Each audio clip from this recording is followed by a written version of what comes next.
Hi, this is Jeff at My Recovery System, and today I'm going to go over some client training. This is how to add a case, how to modify your profile, just some of the basic uh, client case features.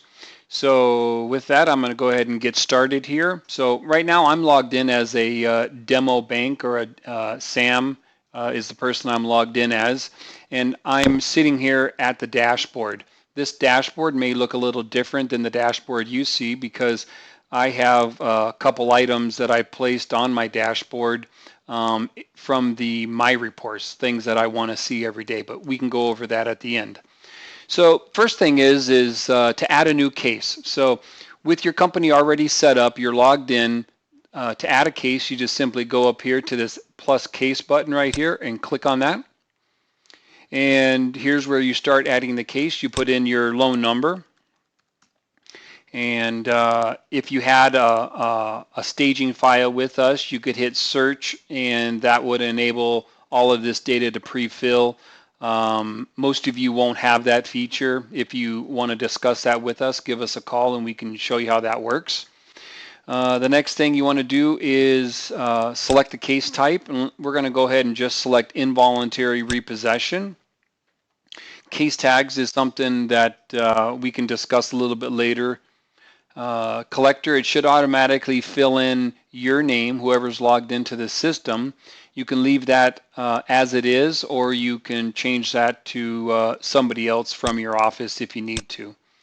The last thing for this top section is the VIN number. I'm going to go ahead and put in a VIN number I have saved. Once you type in the VIN, you get to the 17th character. It should automatically pull up a window for you, but if it doesn't, just hit enter at the end, and that should decode the VIN number that you have. It should automatically select car or SUV or pickup truck, the vehicle identification number right now. If you have permission, you can hit the purchase license plate, and that will buy the license plate data for that vehicle. Make sure you contact your manager if you don't see that option, or if you see it and you want to know if you can use it or not. If a plate does come back, or if you know the license plate and you want to manually enter it, you can put that in manually by typing it in and selecting the state. Expiration of the license plate, if you have that, most of the time you probably won't. Let's go ahead and put in a color of maroon if you happen to have it. Now, if you don't have this, let's go ahead and just hit this request color option right here. And looks like this car is actually crimson red. There is no cost for this feature, and it automatically should get the color. Now that might work maybe 70–80% of the time. If you have key codes, maybe it's a brand new vehicle that was sold new, you can get that. It's up to you if you put that in there. So selling dealer, contract state, such. Let's go to this other side. It should automatically pre-populate the make, year, and the model. This case is a BMW 09 1 Series. If you happen to if this doesn't happen to fill in automatically for you, which in some circumstances maybe it's an off-road vehicle or a motorhome or something, you might have to manually select the type of collateral, and then this information you can just type in if it's not pre-selected.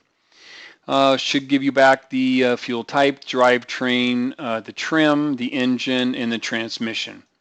If you're putting in loan information, you can do so right here. Contract information, of course, contact your manager if you want that information to transmit to your service provider, because if you put it in here, it will go to the provider. Down here is additional information other than addresses. So if you just want to say repo on site or whatever it might be, contact the sister, whatever, you can put information in there right there. If it's an address, you want to use the address field on the next page I'm going to show you. But let's go ahead and just click add right here. And so now we have the collateral in there. If by chance you made a mistake or you want to add something or delete it, you can delete it right here, or you can edit it right here. And let's go down. We're going to scroll down. We're going to add the borrower. So right off the bat, you can add a borrower right here. Once you're done adding the initial borrower, you can go ahead and add a second borrower simply by clicking on the little plus sign right there.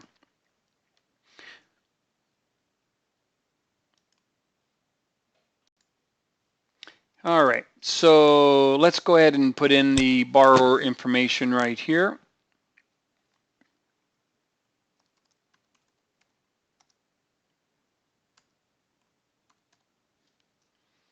Middle initial, last name, and just going to make up some information.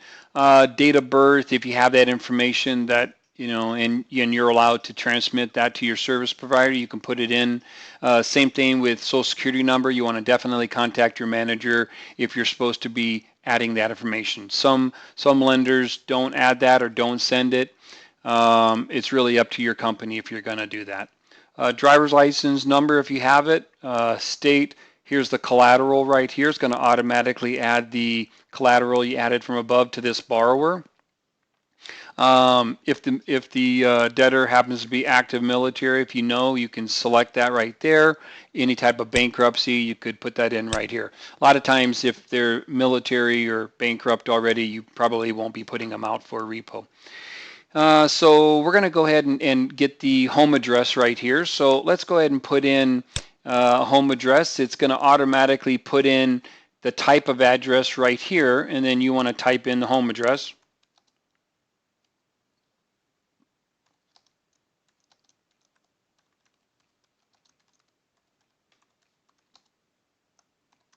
Okay, and if you happen to have a unit number, put the unit number right there.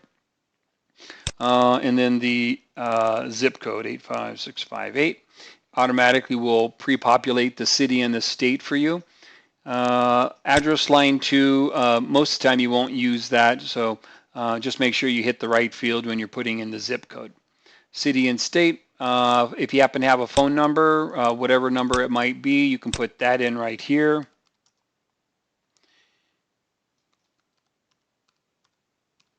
And then longitude and latitude, you can just leave that blank. If you have any work information, you can put that in right here. So let's just say we have a work of 812 East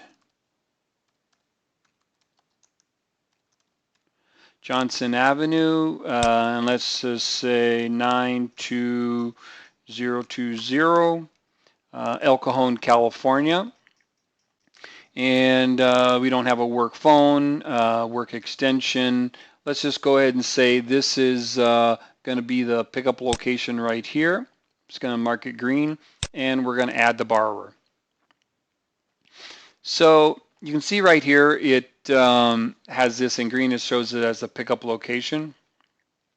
If you have any additional addresses, you can add those right here. If you want to add an additional borrower, you just simply click this plus sign and go through that same process right here again that we were just on the previous page. So you do the same thing, first name, last name, any of this above information, and then the address you have for the additional borrower. In this case, it might be a cosigner, and you can put that in there.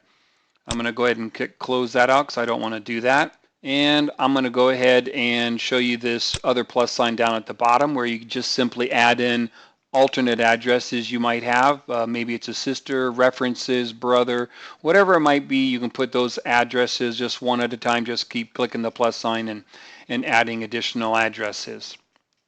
Okay, and let's go ahead and we're not going to add any. Let's go ahead and find a service provider. Go ahead and hit this button right here. And looks like we got a couple choices here. So the first one we have is Recovery Office Pro Demo out of Marana, Arizona. And one thing I'm going to show you here is really important because in this case, we have two different addresses. So we have one in Marana, Arizona, and we also have one in El Cajon, California. So the nice thing with MRS is that if you look at these other service providers, this guy right here services the one in California. This guy right here services the one in Arizona. but the top guy services both. So you always want to watch for that if you're adding multiple addresses, that your service provider, the best service provider, is the one that most likely will service both addresses for you. It's kind of like Phoenix or Tucson. If you got one that services one, but the other one doesn't service one of them, you want to use that guy. So in this case, we can just simply click right here, and it will automatically assign it to this, both addresses to this guy. And you can see that now we're on the case page. We have the case created. We have our case number, Jerry Thompson. And if I go here to the service provider tab, you can see that it was sent to Recovery Office Pro Demo. The status of that account is new from client. So this service provider tab is probably one of the more important tabs for you. So first thing you probably want to do once you get into the system and you get a case created is hit this little pencil right here and modify or customize your dashboard for your case. So we can add service providers, we can add updates, and if you wanted to add anything else, maybe you wanted to add the addresses and phone numbers tab to the dashboard. So let's go ahead and click Save. And now when I pull up this case, the first thing you're going to see is your service provider information. So now that we got the case added, let's go ahead and pop over to the field agent side, and I can actually show you what they do when they accept an assignment. So I have them loaded on this other browser. You can tell that I'm in as another company right here, and I'm just going to go ahead and refresh my browser here. And you can see now that I have 6 new accounts waiting for me. I can come in here and I can see this one that I just added from Demo Bank and Trust. This Jerry Thompson is the one we just added. I'm going to come in here and I'm going to either accept, I'm going to decline, or I'm going to make a request. So remember, I'm a service provider right now. So I'm going to come here and I'm going to show you what this feature is right here, this make a request. Maybe this is out of the agent's coverage area, or maybe it's a little bit further than what he normally would go for you guys. He could say, I will run this, but I need a little bit of extra money, maybe another $100, or whatever the case might be. He can type in that message prior to accepting it. If he does, you're going to see that message on your side. This is a test message. Let's send the request. The caseworker on the lender side of the system is now going to get a notification that he's got a request coming in from his service provider. And I just happen to pull up that account. I have it up right here. And I see his request. This is a test message. It was by Jeff K. at Recovery Office Pro Demo. And I can either reply to the message, I can approve the request that they made, or I can cancel the assignment and reassign it to somebody else. In this case, I'm going to approve this message of him asking for maybe additional fees. And now I'm going to pop back over here to the service provider page, and I'm going to refresh this page. Now, because you've approved that message, they can see your approval here. And so now the only option they have is either accept or decline. So we're going to go ahead and accept that. I'm going to put myself as the caseworker at the repo company. And I've now accepted the account. And if you look right here, this is pretty cool because I'm running as a pro user of MRS, and it automatically assigned those addresses to my field agents. So I got 4 agents that are going to run this assignment either during the day or at night or whenever it might be, and we'll have access immediately to these addresses via the mobile app of MRS. Same thing for the limited users out there. They can do the same exact thing. But so now we've accepted it. Let's pop back over here to the lender side of the system, and I'm going to go ahead and refresh this page. And now you can see that this is in fact in the open status at that service provider. So that's how they accept the order. That's how you send the assignment to them. The next thing is let's go ahead and put an update in the account.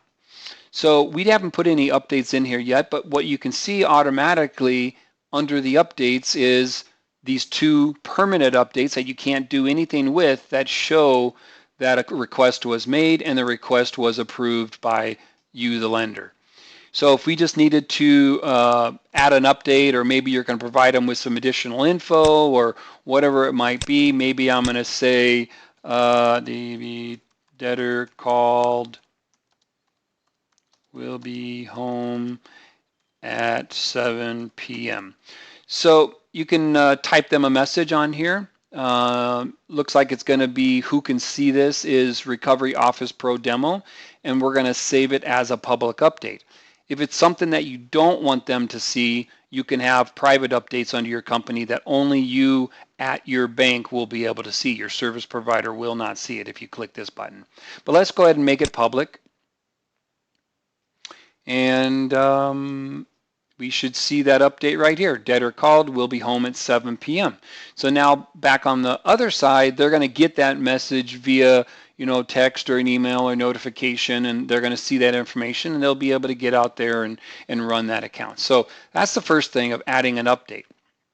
The other thing is if you needed to, say you needed to add a new address to the case, you wouldn't want to do that under the updates. You would want to do that within the address area of the case. And so you can either find that address area under details right here, or because I placed it on my dashboard, I'm going to find it right here at the bottom piece of the dashboard. And you can see that I have it right here, and I can simply click right there, and I can add a brand new address if I want. You can even add availability for the time that, maybe you found out the person's going to be at church on Sunday at 10 a.m. to noon. You can put that information in there. The address, unit number, zip code, city, state. If you need to put an address in as private where you don't want it to go to your service provider, you can do so by clicking this right here. If you know that the service provider actually covers that address, you can come in here to the Service Provider tab and click on the little plus sign right here if you want to send it directly to that service provider. And then that's what's going to happen, that it's going to go directly to that provider. So that's how you add the additional addresses. So right now we're under the Service Provider tab, and I'm going to go ahead and show you a little bit of information that would be within this section right here. So anything that service provider does on this case, other than the updates themselves, are going to be right here. If they recover the vehicle, you're going to see that right here. You're going to see all the recovery details in there. You're going to see your photographs in there. You're going to see any documents that they might upload. All of that information will be right here for you. If for some reason you needed to send your service provider a document to this case, you can simply click on the little plus sign. That'll allow you to send that information over there. Let's see, that probably covers it for this piece right here. So now your agent hasn't recovered the vehicle yet. Had he recovered the vehicle, you would see that information up here, right under here where it says, let me see, new recoveries. It would be, I have 13 waiting in there right now. You just simply click on that, and you can see all of your recoveries in here, and you can go through there and acknowledge the recovery under each one of them. So if you needed to pull one of them up, come in here, and then you would say acknowledge recovery. Once you do that, it's going to remove itself from this list. So you want to make sure that you keep track of this, because this is really your notification that they've recovered your vehicle for you. All right, so let's just go ahead and mark one of these as acknowledged. And now it's marked repossessed. So you can see that it was actually all blue up here until you did that. So just keep that in mind. That is really, really important that you get in there and acknowledge those recoveries. The other two things that are important while we're up in this section up here is pending holds and closes and pending accepts and declines. So let's go into accepts and declines. So right now, these are two cases that this company has not accepted yet. Really, really important that if they sit in there too long, you probably want to call that company and said, hey, you have a couple accounts waiting for you in MRS. You need to get in there, accept it. Addresses are the same way. If you send them a new address, they're going to be right in this section right here until that service provider acknowledges or accepts those addresses. If they sit in there too long, I mean, if they're in this area, your agent is probably not running that account. So if you see them sit in there for 2 or 3 days, they probably haven't even ran that account yet. So really important to get in there and make sure that they don't leave them in there. The other thing is these pending holds and closes, and this one is even more important because you've now closed an account with a service provider, if it's in this list right here, that means they are probably still running that account for you. So you need to make sure that this list stays pretty clean, and we'll help you with that because if this sits in their list too long, we're going to not let them do certain things on MRS. So we're going to lock their MRS down where they can't basically do anything until they get in there and accept your holds and closes. And I believe the time frame is 1 to 2 hours. So if they sit in there too long, so you shouldn't have too much of a problem. But if you see something sitting in here for a day or even 2 days, call that agent up and find out what's going on because he's probably not even logging into his MRS. Really, really important to do that. So let's go ahead and pop back over to that other case that we were in. And that's not the one. I think it's right here. So here's the account that we had just added as Jerry Thompson. Now the debtor, pays you guys. You need to close the agent. Maybe they made a promise to pay. You need to hold the agent. Whatever it might be, this is where you do it. If you're going to close this service provider because he hasn't recovered your vehicle yet and you want to maybe assign it to somebody else, you could do so right here. You would not want to use this feature right here just to close this guy and reassign it. You can just simply come in here and you can say close or close and reassign. Either one of those are going to work. While we're looking at this, you may or may not see this option of force close. If you see it, you don't want to use this option. I mean, this is something last case scenario or worst case scenario. Your agent, says, I'm not going to do business with you guys anymore. Don't send me no more assignments. I'm not even going to log into that system anymore. You don't want those things to just sit out there and remain pending close, so you can come in here and force close it. That is really the only time you ever want to use that feature right there. If you just need to hold this agent, you can do so, or close this agent. But in this case, let's go ahead and just close this account. So we're going to hit that. It's going to put in today's date. It's going to automatically select the vehicle. You're going to be selecting a reason. Let's just say account charged off. You don't really need to type anything unless you want to. And then you can say close. And that's it. Now he will have that pending close on his side. If you go back in here, and you can see this right here. Right here. So you can just go in there and I'm not sure if that's the right one. You can just hit close or he can acknowledge the close and you're going to be good. So that is how you close the account, how you add the account, how you add an update to the account. If you have any questions about these features right here, this is just the basics right now. Just let us know and we can help you with that. If you need to pull up that account, you can just simply click right here and do a search by the debtor's last name. You can search by any portion of the VIN number. You can search by the city. You can search for all kinds of different ways right here and pull that account up. And if you need to pull a list of your accounts up, you can go to My Cases right here. If you want to find all of your company cases that are open right now, you can go into here. This is going to show you a complete list. This is going to show you the list of cases that are belonging strictly to you as the caseworker on the account. And if you have any other questions, just let us know and we can help you out. But otherwise, I'm just going to keep this one short, and that's it. Thank you very much.